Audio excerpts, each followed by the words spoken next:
से कुछ देर पहले प्रधानमंत्री मोदी और अमेरिकी राष्ट्रपति बराक ओबामा की मुलाकात हुई है। तस्वीरें उनकी आई हैं, लेकिन ये स्टिल फोटो आई हैं जिसके जरिए दोनों गले मिलते हुए दिखाई दे रहे हैं। और ये मुलाकात तकरीबन 1 घंटे तक चलेगी, जिसका जिक्र हो रहा था कि लगभग 70 मिनट का हालांकि समय दिया गया। कुछ देरी से मुलाकात हुई, दोनों गले मिलते हुए दिखाई दे रहे हैं। ध्यान दें तो ये तीसरी मुलाकात, कहें तो कुल मिला के 5वीं मुलाकात है। ये तीसरी समिट मुलाकात हम कह सकते हैं, जिसमें दोनों 1 to 1 एक दूसरे के साथ मुलाकात कर रहे हैं। ये मुलाकात के दौर की ही तस्वीर है। संयुक्त राष्ट्र में भाषण देने के तुरंत बाद अमेरिकी राष्ट्रपति बराक ओबामा प्रधानमंत्री मोदी से वहां पर मिलने पहुंचे और दोनों ने मुलाकात की है। ये बड़ा महत्वपूर्ण है क्योंकि आतंकवाद को लेकर प्रधानमंत्री मोदी ने भी सवाल उठाए और इन सब के बीच अब से कुछ देर पहले अमेरिकी राष्ट्रपति ने भी आतंकवाद के मद्देनजर सवाल उठाते हुए दुनिया के तमाम देशों से कहा है कि सबको एक साथ आगे आना चाहिए और एक साथ मिलकर आतंकवाद के खिलाफ लड़ाई को शुरू करना चाहिए, क्योंकि अमेरिका अकेले अपने बूते कुछ नहीं कर सकता है। उस बात का भी जिक्र उन्होंने भाषण में किया है। प्रधानमंत्री मोदी ने ट्वीट किया मुलाकात से एन पहले कि सबसे पुराने लोकतांत्रिक देशों के नेताओं की मुलाकात होने जा रही है। यह बड़ा महत्वपूर्ण है। एक तरफ दुनिया का सबसे पुराना लोकतांत्रिक देश, दूसरी तरफ दुनिया का सबसे बड़ा लोकतांत्रिक देश, दोनों नेताओं की मुलाकात। लेकिन इस मुलाकात के सिलसिले से भारत को कितनी आस है, किस रूप में भारत सोच रहा है कि जिन मुद्दों के आश्रय और सबसे प्रभावित आतंकवाद को लेकर खासतौर से पाकिस्तान के मद्देनजर, क्या इन मुद्दों पर बहुत सीधे तौर पर अमेरिका बोलने की स्थिति में है या सिर्फ आतंकवाद शब्द बोलेगा।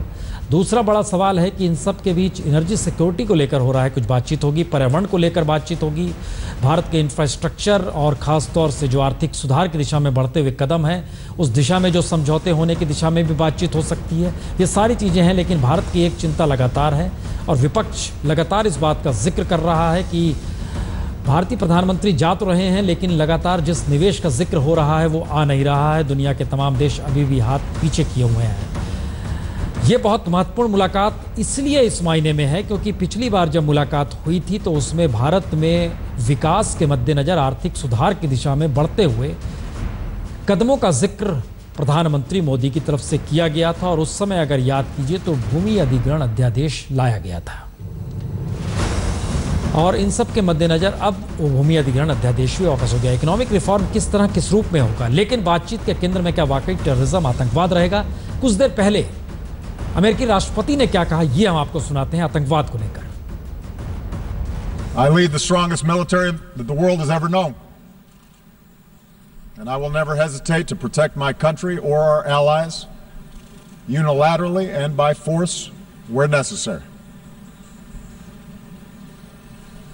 But I stand before you today believing in my core that we, the nations of the world, cannot return to the old ways of conflict and coercion.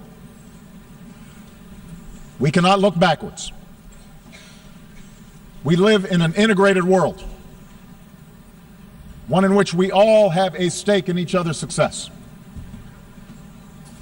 We cannot turn back those forces of integration. No nation in this assembly can insulate itself from the threat of terrorism or the risk of financial contagion, the flow of migrants, or the danger of a warming planet.